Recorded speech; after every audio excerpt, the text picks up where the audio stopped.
Hey guys, welcome back. Here we are today, kind of pre-scouting a project that a local gentleman was hoping to get some land clearing, some deer bedding, some deer food plots. So this is an 80-acre parcel.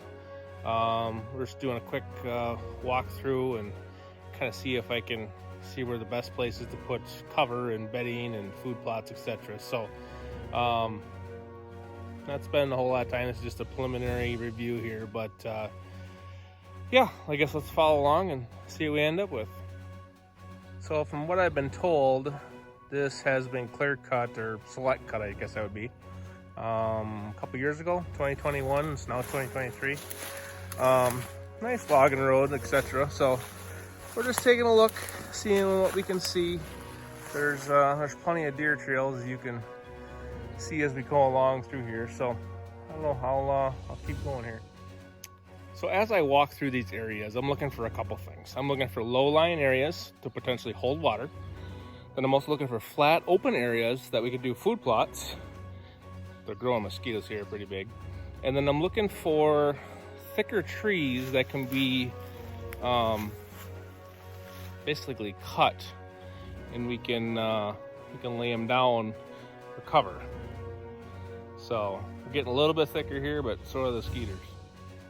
So this is kind of what I'm looking for. There's little low divots.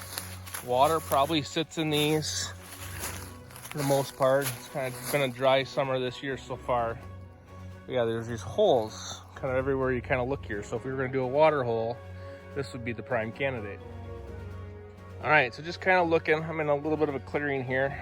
But looking, you can kind of see how these trees, 4 to 6 inches, those are kind of the prime candidates for hinge cutting. You know, you hinge cut them about hip high.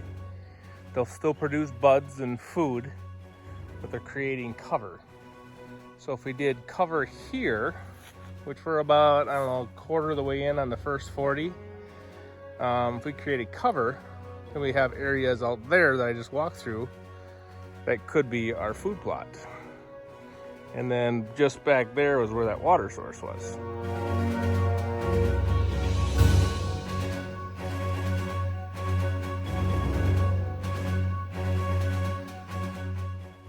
So this is kind of just a blank slate, which is really hard to get a perspective when you're standing here where we're going to put everything. I mean, I've only walked so far, I don't know, 15 acres, give or take. It doesn't change a whole lot. It's just nice wood, but you know, there's definitely places that need to be adventured here and figure out where we're gonna put stuff. So yeah, they're growing mosquitoes and horseflies. I don't know, they're buzzing. Maybe I should have came a little more prepared with my head net stuff. About 90 degrees out here today, but we'll keep trucking here.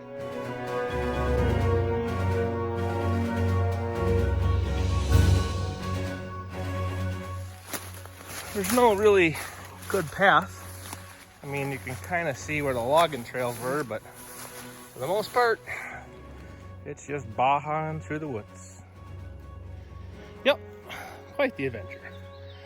Oh, I tell you, it's beautiful though. It's just thick. So let's keep her going. So this is what I was kind of talking about. There's trees down, bent. So it was pulped 2 years ago. So all this undergrowth is probably pretty fresh. Deer got more than enough to chew on.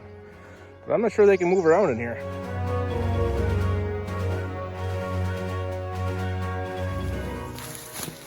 I honestly think half the battle is the deer can't move.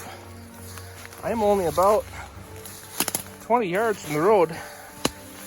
Technically, it's nowhere in sight.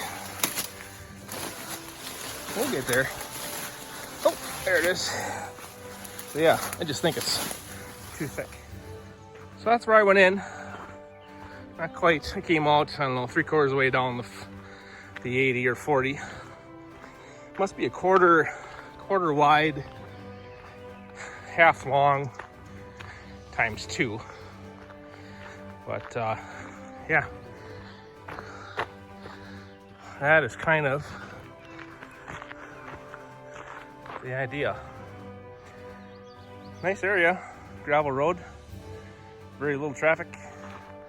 So yeah.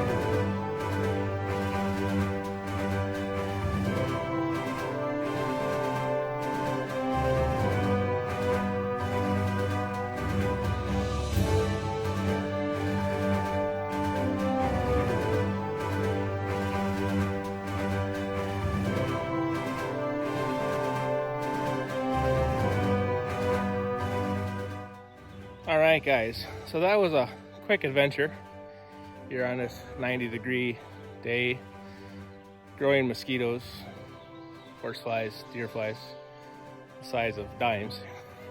But I walked, like I said, a good chunk of it.